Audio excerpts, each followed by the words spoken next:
The pattern we see emerging very clearly from Kenya Kwanza and from the Wiper Party, which is supposed to be an Azimio, but is not behaving like it is in Azimio.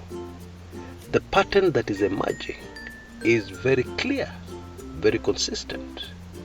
And what it tells us is that Kalonzo Musyoka is headed in a single direction. And that direction will never change. Mike Sonko has revealed that actually Azimio have offered Kalonzo Musyoka the position of Speaker of the National Assembly. Now, Speaker of the National Assembly is somebody who's very high up in the hierarchy. Because the Constitution says, in case something happens to the President and the Deputy President, the next person in line is the Speaker. However, the perception over this particular post is not like that. People view the Speaker of the National Assembly as a nobody. The public have no interest, no desire for having their son or daughter as a Speaker. Hiyo ni post gani hiyo? Maana yake ni nini? Huyo mtu ana nguvu. Ni kuwa parliament na ni kucontrol tu MPs wakipiga kelele sana. Anawaambia wanyamaze. Nini ingine speaker ufanya? That is the perception. And I believe it's the same perception highly educated, informed politicians have of this post, this political post.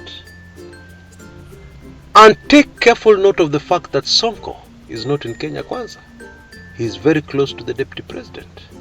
And he has grown even closer to the Deputy President since he was impeached. However, he is not in Kenya Kwanza. The Wiper Party has signed up as one of the parties in the Azimio coalition. So why is the man talking like this?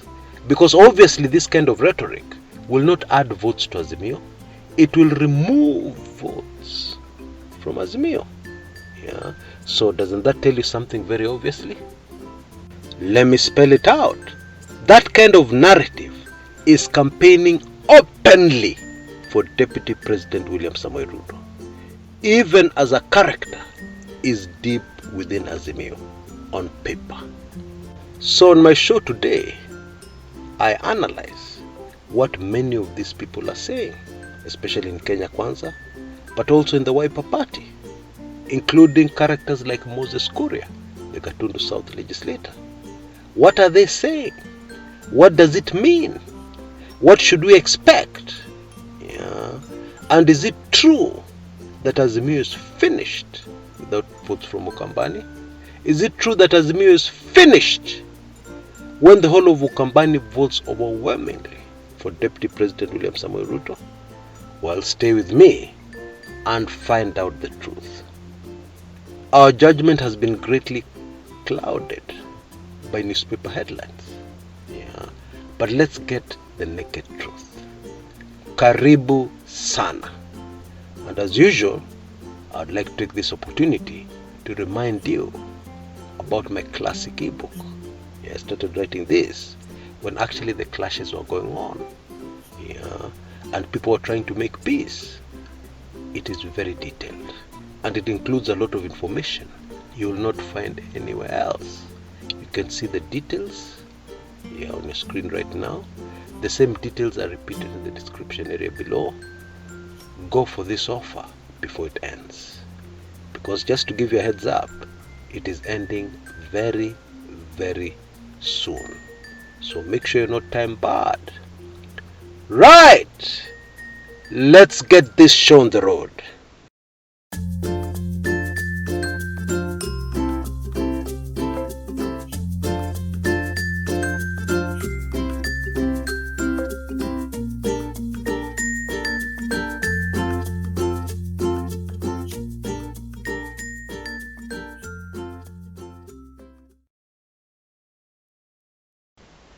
I would like to draw your attention to something very interesting developing on our local political scene. We know that the Wiper Party is very busy right now in Mombasa campaigning for Mike Sonko to take over from Mombasa Governor Ali Hassan Joho. And during these meetings, these politicians allied to the Wiper Party keep on saying the same thing over and over again. And I find it super fascinating that the same narrative is being repeated, yeah, in DP William Samoei Ruto's meetings, yeah, UDA Kenya Kwanza.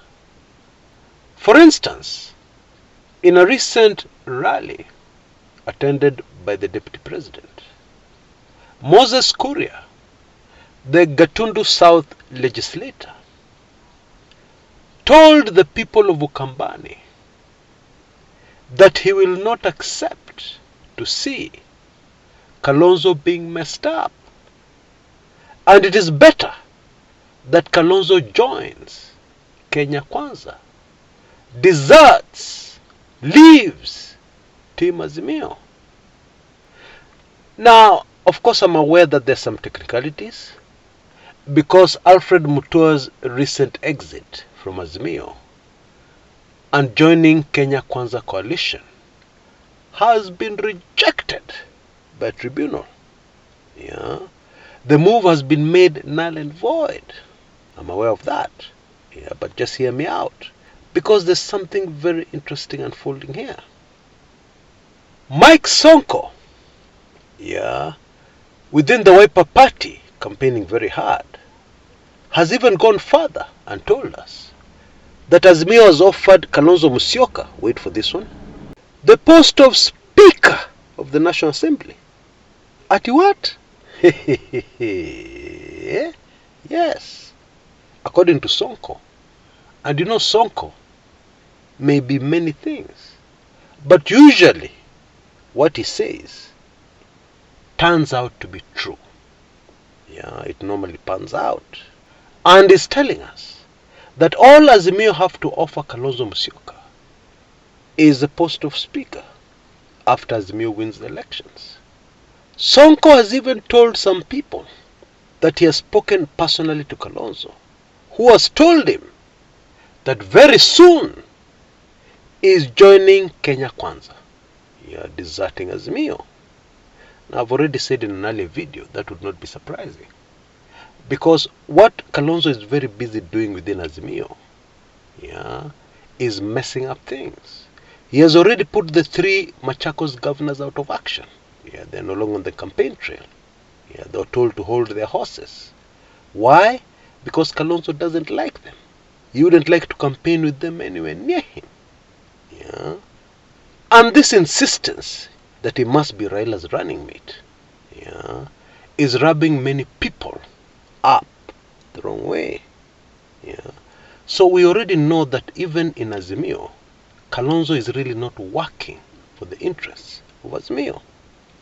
Anyway, that is what we are being told consistently by very many people, both in the Wiper Party and in UDA and in the larger Kenya Kwanza Alliance.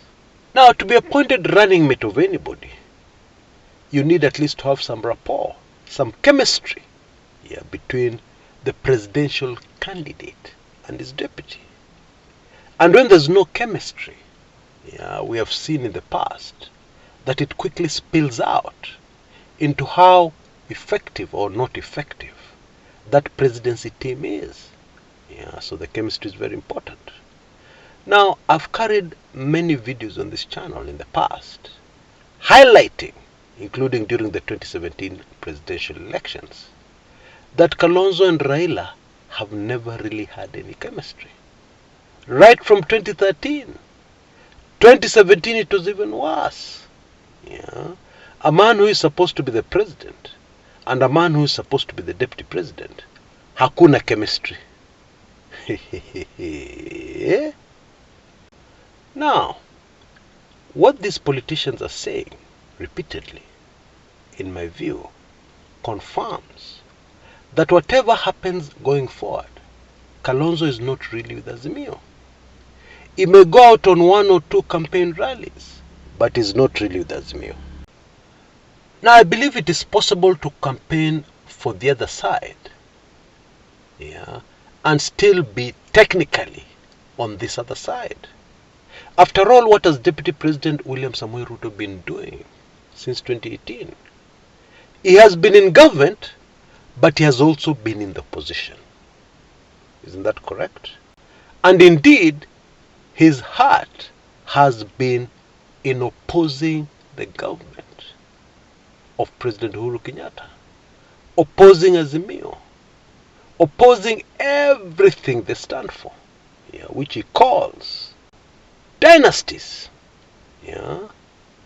And so going forward, in these very extraordinary, unprecedented general elections we are about to go into very, very shortly, I foresee a situation whereby we will have people who on paper are supposed to be on one side, but actually in reality are on the opposite side, just the way the Deputy President has been operating.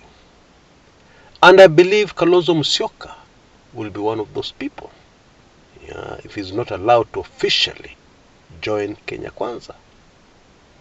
Now, in my previous video, I said that Kalonzo Musyoka and Alfred Mutua, being on DP Ruto's side and campaigning in Ukambani, would win Raila more votes.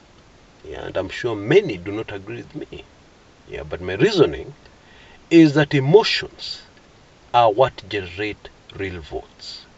Emotions are what force people to wake up very early in the morning, queue for long hours in order to vote for a certain person. It's all about emotions. And emotions are going to be generated big time. Having Kalonzo Musyoka and Alfred Mutua on one side against the others, the other major characters in Ukambani, campaigning for Azimio. Now, there's a very interesting situation developing here.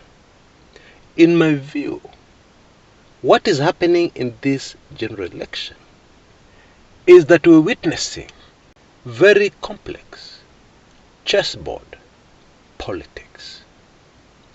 Let me explain. According to my information that I have received very recently, the feeling within the Azimio High Command is that it is possible for Raila Odinga to win the presidency without a single vote from Ukambani. What? Are they serious? Now, why this is interesting is because what we have seen, what we've witnessed, is that Azimio has gone out of its way to lure, to persuade, to coax one Kalonzo Musyoka to join Azimio. You remember he has joined very late. There's been a lot of dancing, seduction, etc., etc. And even after Kalonzo joined Azimio, it is a case of a woman who was married, but is still behaving like she didn't want to get married in the first place. Bado akona hiyo maringo, bado ana complain, bado anasema afadhali singeolewa. That is the situation. So this doesn't make sense. If Azimio High Command believes they can win the elections without a single vote from Ukambani, and believe it or not, I agree with that view. Because recently Moses Kuria told us that the registered voters combined in all the Ukambani counties, that is Makueni, Machakos and Kitui counties, are about the same number as the registered voters in one single county in Central Province called Kiambu. Because politics is a numbers game. And that is the reality. That is the truth if you have to look at registered voters. Correction. And it is from registered voters that we get the final votes and the results of an election. Yeah, we don't get results also from unregistered voters. No. Or from young people cheering on somebody. No.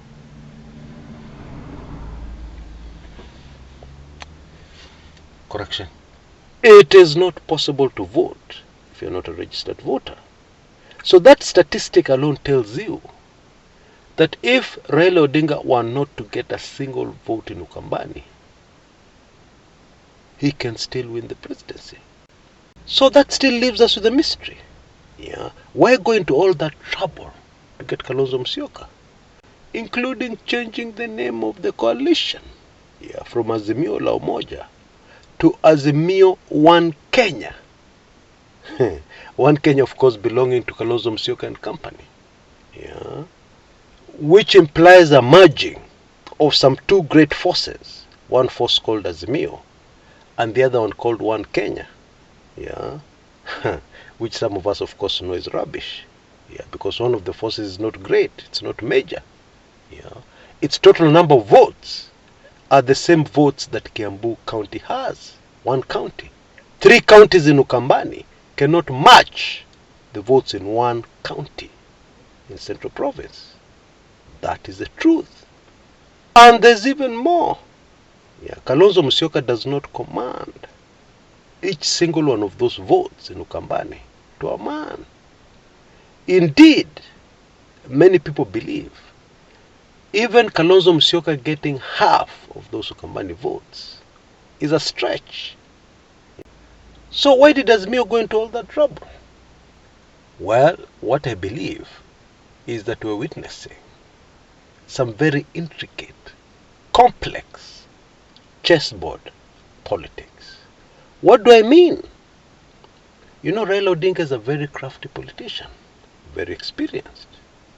And so I believe the idea here is to make people believe they're very important, yeah, in the whole matrix. And what does this do? It masks, it hides your real strategy. It hides the real source of votes that you're counting on.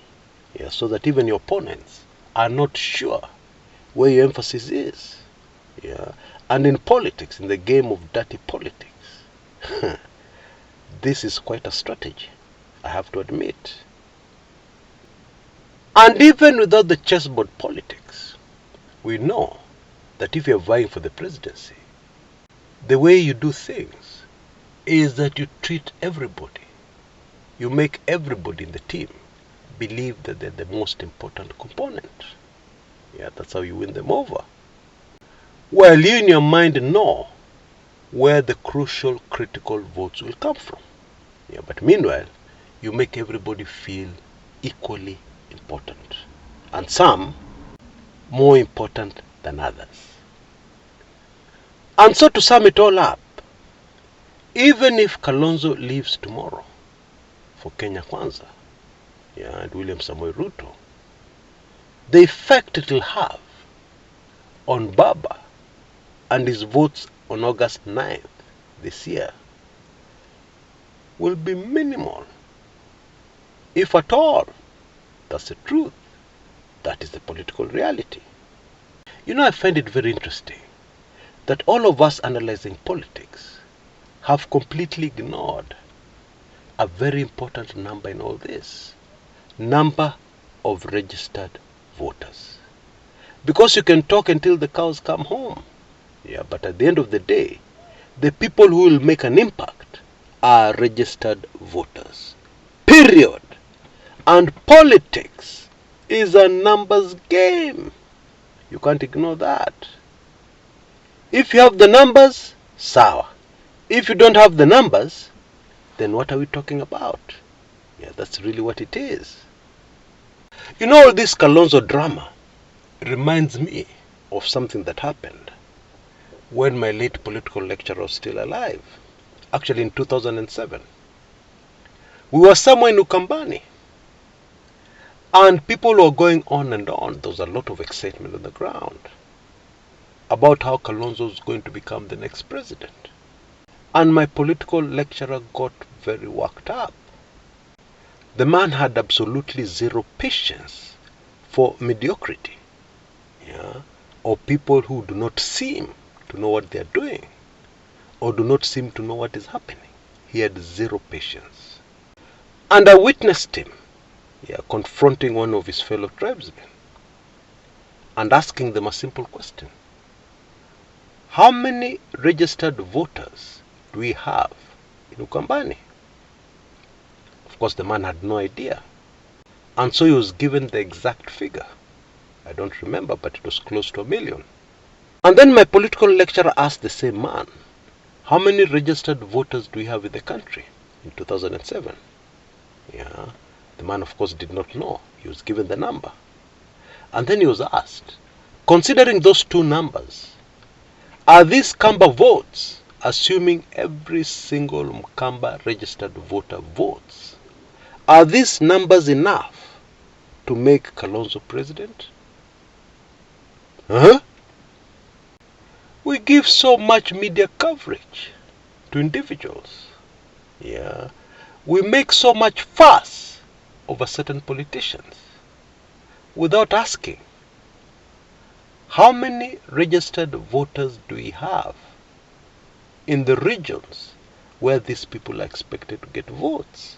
How many? Because that is the important number. Yeah. It is no secret that the vast majority of Kenyans today are young people. That is not a secret.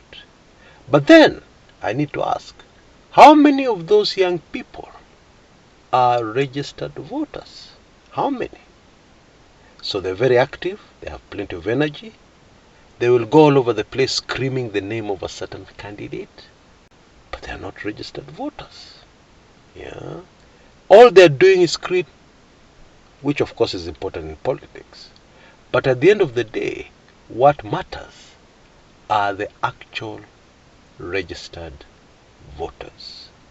They are the people who will make the final decision at the ballot. And so this current campaign of Kalonzo has been messed up, although I don't see how he has been messed up, is bound to go absolutely nowhere. And it doesn't matter what side Kalonzo Musyoka ends up on.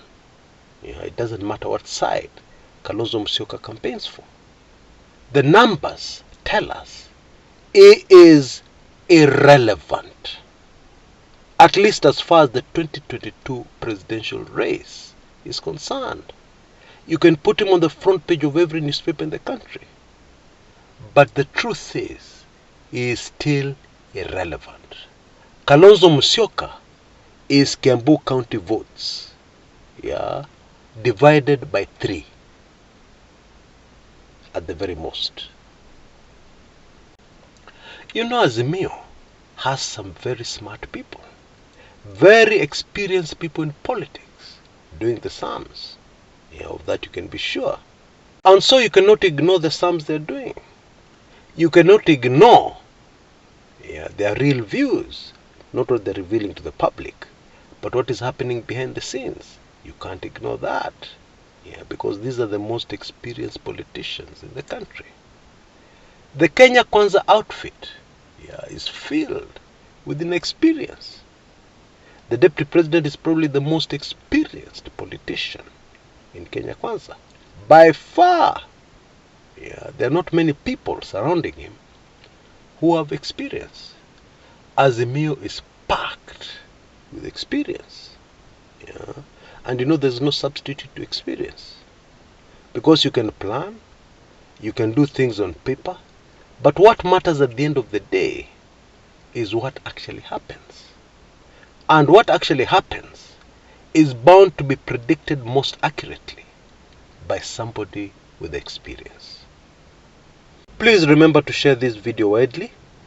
Please remember, Let the Blood Flow, my classic ebook, and the videos which are on the way. All details, payment details, are in the description area below this video on YouTube. Check them out and take action before this offer ends. Until next time, this is Chris Kumekucha.